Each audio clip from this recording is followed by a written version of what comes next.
NCP আমরা জানি যে এখন জোটে নির্বাচন করছে এবং সম্ভবত 30টি আসনে আপনারা নির্বাচনে লড়ছেন, বাকি জায়গাতে শরিক আপনাদের যারা শরিক রয়েছেন।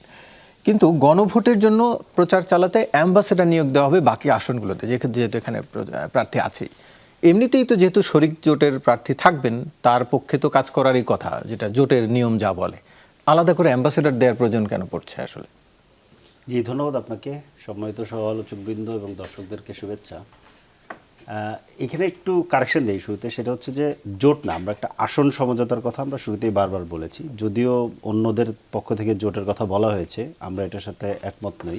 আমরা একটা আসন সমঝোতার কথা বলছি এবং শেষ মুহূর্তে অনেকগুলো বাস্তবিক কারণে আমাদেরকে এই আসন সমঝোতাটা করতে হয়েছে। নতুন রাজনৈতিক দল, ওই পরিমাণ প্রস্তুতি এবং সাংগঠনিক সক্ষমতা গড়ে ওঠেনি, সব কিছু মিলিয়ে এটাতে যেতে হয়েছে। এটাতে আমরা সবাই খুব বেশি কি বলে যে একেবারে খুশি মনে গিয়েছে ব্যাপারটা তাও না, বাস্তব সম্মত অনেকগুলো কারণেই আমাদেরকে যেতে হয়েছে এবং এটা নিয়ে আমাদের মধ্যে একটা স্পষ্ট মতবিরোধও আছে, মতবিভেদ না, মতবিরোধ আছে। মতবিরোধ থাকা গণতন্ত্রের একটা সৌন্দর্য। আমি নিজেও যাওয়ার মানে জোটে কি বলে আসন সমঝোতায় যাওয়ার পক্ষে ছিলাম না।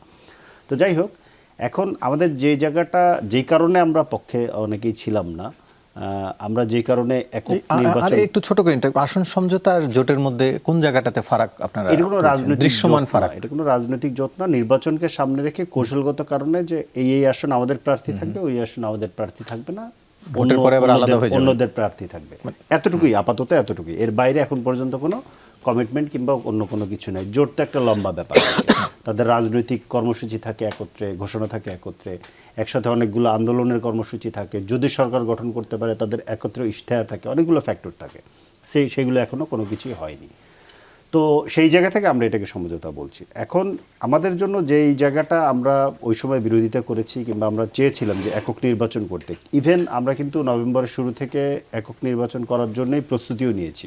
পুরো 2 মাস ব্যাপী আমরা প্রায় প্রস্তুতি নিয়েছি। সেজন্য দেশব্যাপী কি বলে যে মনোনয়ন ফর্ম বিতরণ করা কিংবা আবেদন ওপেন করা, 1500-র মতো মানুষের কাছে মনোনয়ন বিক্রি করা, তারপরে তাদের সাক্ষাৎকার নেওয়া, 125টাতে ধরেন প্রাথমিক মনোনয়ন দেওয়া, বাকিগুলো প্রায় রেডি ছিল। তা আমাদের যে জায়গাটা, আমরা যে কারণে আমরা কি বলে যে আমরা যারা বিরোধিতা করি, যে কারণে করি, সেটার জায়গাটা হচ্ছে এরকম যে ধরেন 30টা 50টা 100টা যাই হোক, যে জায়গাগুলোতে আপনি এখন ইলেকশন করবেন, যখন সমঝোতা করেন, বাকি জায়গাগুলোতে আপনার যে সংগঠন আছে তারা কিন্তু একরকম বসে থাকে, তারা একরকম ধরেন সেকেন্ডারি হয়ে যায়। ধরেন ওইখানে যদি জোটও হয়, সে কথার কথা যদি জোটও হয়, তাহলে জোটের এ দল যদি এক জায়গায় প্রার্থী দেয়, তখন বি দলের কর্মীরা কিন্তু ওইখানে সেকেন্ডারি হয়ে যায়। তাদের কিন্তু আসলে এ দলের কর্মীদের সাপেক্ষে তারা কাজ করে, এই ব্যাপারগুলো কিন্তু কাজ করে। যেহেতু আমাদের নতুন দল, আমাদের নেতা কর্মী সাংগঠনিক ভিত্তি, এই যে জায়গাটা এইটা, এবং আমাদের যারা সমর্থক কিংবা ভোটার, তারা কেউ ওই অর্থে আমাদের প্রপারলি লয়াল না। তো তাদেরকে আপনি যেভাবে বলবেন তারা সেভাবেই মুভ করবে, এটা হওয়ার সম্ভাবনা খুব কম বলে আমাদের কাছে মনে হয়েছে।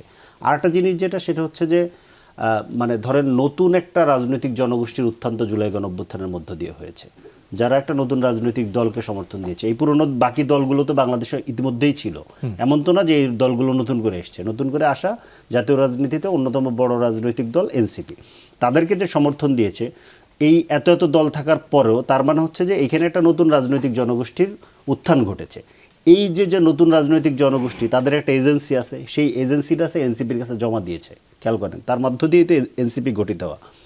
এখন তাকে যদি আপনি ভোট দেওয়ার সুযোগটাই না দেন, তাহলে এই লোকগুলো কোথায় যাবে? আপনি তো তার এজেন্সি কেড়ে নিলেন। এই জায়গাটা ছিল আমাদের মূল কনফ্লিক্টের জায়গা। এখন ধরেন আমরা এটাকে কভার আপ করার চেষ্টা করতেছি, যেহেতু ঘটনাটা ঘটে গেছে, আমরা কভার আপ করার চেষ্টা করতেছি যে এই 270 আসনে, যেখানে ধরেন মানে আপনি ইলেকশন করলে কী হতো, সে ধরেন আমি ইলেকশন করছি না, কিন্তু আমি যদি ইলেকশন করতাম, আমি যদি 5% ভোট পাইতাম, তাহলে ওই অন্তত ওই 5% মানুষের লিগ্যাল প্রতিনিধি কিন্তু আমি অন্তত অতটুকু কথা বলতে পারতাম, এবং পুরো এলাকায় আমার একটা পরিচিতি তৈরি হওয়া, সাংগঠনিক ভিত্তি তৈরি হওয়া, মানুষের সাথে আমার একটা যোগাযোগ তৈরি হয় নির্বাচনের মধ্য দিয়ে, যে সেটা যত সহজে তৈরি হয়, অন্য সময় কিন্তু এই তৈরি করাটা এত সহজ না। এর বাইরে আরেকটা ব্যাপার আছে যে বাংলাদেশে গত 16 বছরের ফ্যাসিবাদী শাসন থাকার কারণে যারা রাজনৈতিক কর্মী, তারা কিন্তু অ্যাভেলেবেল, খুব স্পন্টেনিয়াসলি, স্বাভাবিকভাবে মানুষের কাছে যেতে পারেন। এই অ্যাম্বাসেডররা কি করবেন?